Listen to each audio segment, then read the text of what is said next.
The movie of which we are going to discuss today is Thor: Love and Thunder. A much-awaited movie in the cinema of Marvel. There are humongous fan following of Marvel all around the world. But movie has a little bit sad ending as newly female Thor Jane has ended up in fight of cancer.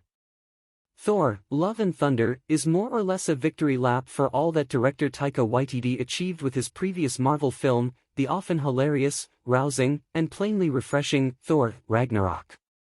And while it has too many familiar flourishes and jokes, this entertaining sequel is still a force for good, with enough visual ambition and heart in front of and behind the camera to stand on its own. The film then reintroduces a more interesting hero in Jane Foster, Natalie Portman, Thor's past human love interest from the previous films during his more serious days. Now, she wields the restored pieces of Thor's hammer Mjolnir, turning into the mighty Thor with helmet and cape, but all with a price.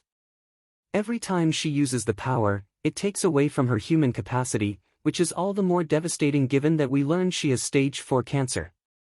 Thor: Love and Thunder thoughtfully reinstates Jane into the action, while giving some more depth to her relationship with Thor. In both her human and her heroic state, Portman's performance conveys why it's great to see Jane again. Co-written by Waititi and Jennifer K. Tin Robinson, Thor: Love and Thunder just doesn't truly flourish like it could.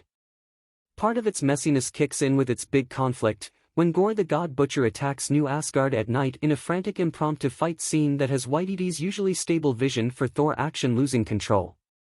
The supposedly scary scene just happens, and it's difficult to follow in the dark what's going on, as shadow creatures wage battle on the Asgardians and kidnap their children. The sequence is so disjointed that a visual gag involving a collapsing burning building in the background, timed for when Thor meets cute again with Jane as a hammer-wielding, ass-kicking, mighty Thor, just doesn't work. In order to stop Gore and save the stolen children, Jane, Thor, King Valkyrie, and Korg visit the god of lightning Zeus and the other gods, who lays about in a golden form and talk about the next orgy, unafraid of what Gore is looking to do to them.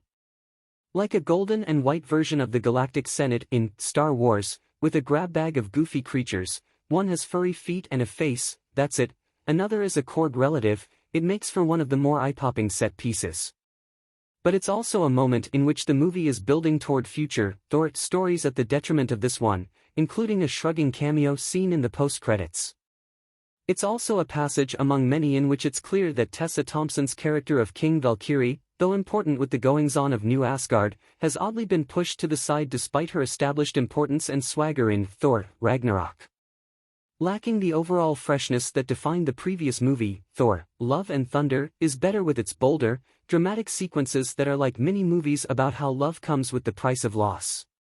Gore is introduced in a harrowing piece of bubblegum Ingmar Bergman, cradling his dead child and renouncing his god before killing him, all before the Marvel Studios credit card kicks in with electric guitars. Later on, Waititi presents us the Jane and Thor romance, its coziness and later its isolation, as like a spin-off of his own quirky indie Eagle vs. Shark. It's very funny in some moments, but with a brutal honesty always in frame, especially as the two then see if love is salvageable in the current dwindling timeline.